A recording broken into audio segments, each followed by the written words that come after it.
গেল ২৪ ঘন্টায় ৬ জনের করোনা শনাক্ত হয়েছে। আক্রান্ত হয়ে মারা গেছেন একজন। অন্যদিকে হাসপাতালে ভর্তি হয়েছেন ডেঙ্গু আক্রান্ত ২৯৪ রোগী। চলতি মাসের শেষ সপ্তাহে ডেঙ্গু সংক্রমণ আরও বাড়তে পারে বলে আশঙ্কা বিশেষজ্ঞদের।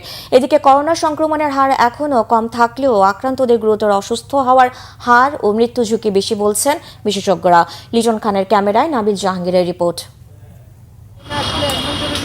এবছরের জুন থেকেই বাড়তে শুরু করেছে মশাবাহিত রোগ ডেঙ্গুর সংক্রমণ। চিকুনগুনিয়াতেও আক্রান্ত হচ্ছেন কেউ কেউ, পাশাপাশি কোভিড-১৯ ও ইনফ্লুয়েঞ্জা ভাইরাসও ছড়িয়ে পড়ছে। কোভিড-১৯ বা করোনা ভাইরাসে আক্রান্তের সংখ্যা এখনও সীমিত থাকলেও রোগীদের গুরুতর অসুস্থতার হার আশঙ্কাজনক। এই রোগে আক্রান্ত হলে মৃত্যু ঝুঁকিও বেশি।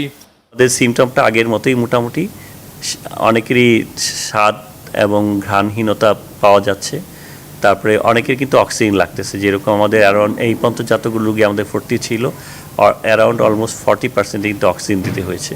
সেই ক্ষেত্রে কিন্তু আমাদের লোকজনকে মনে করার কারণ নাই যে কোভিড-19 যেটা আছে খুবই মাইল্ড। আমাদের কিন্তু বেশ কিছু সিরিয়াস পেশেন্টও হয়েছে, যদিও প্রায় সবাই ভালো হয়ে গেছে, কিন্তু 4টা ডেথও রয়েছে। এদের সাথে অবশ্য কোমরবিডিটা ছিল, সাথে অন্যান্য রোগ ছিল। অন্যদিকে ডেঙ্গুতে করোনার মতো উচ্চ মৃত্যু ঝুঁকি না থাকলেও বাংলাদেশে ছড়িয়ে পড়া ডেঙ্গুর ডেন-2 ধরনটি বেশ শক্তিশালী।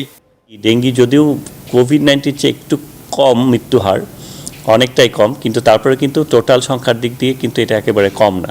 কারণ এই ডেন-2তে যারা আক্রান্ত হয় তাদের কিন্তু ব্লিডিং টেন্ডেন্সি হতে পারে। সেক্ষেত্রে এতে কী হয়, প্লেটলেট কাউন্ট কমে যাওয়ার কারণে চোখ লাল হয়ে যায়, নাক দিয়ে রক্তক্ষরণ হতে পারে, মাড়ি দিয়ে রক্তক্ষরণ হতে পারে, বডির যে কোনো জায়গায় ছোপ ছোপ লাল দাগ হতে পারে। আমাদের ইউরিন এবং স্টুলের কালার চেঞ্জ হয়ে ব্ল্যাক অথবা রেড হয়ে যেতে পারে। এছাড়া যদি ইন্টারনাল ব্লিডিং হয়, অনেক সময় প্লাজমা লিকেজ হয়। প্লাজমা লিকেজ হয়ে আমাদের করে কি শকে চলে যায় পেশেন্ট, তাদের ব্লাড প্রেশার কমে যায়। তো এইসব সিমটম যাদের থাকবে তাদের কিন্তু এটা ভয়াবহ আকার ধারণ করতে পারে।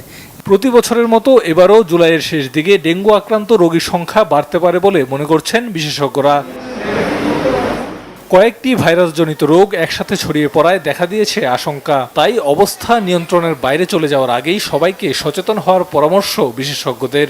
এবার কিন্তু সব ধরনের ভাইরাসই একসাথে শুরু হয়েছে, যেরকম ডেঙ্গু, চিকুনগুনিয়া, ইনফ্লুয়েঞ্জা এবং কোভিড-19। সেই জন্য আমি মনে করি যে যদি জ্বর হয় সাথে সাথে কিন্তু ডাক্তারের পরামর্শ নেওয়া। নাবিল জাহাঙ্গীর, বাংলা ভিশন, ঢাকা।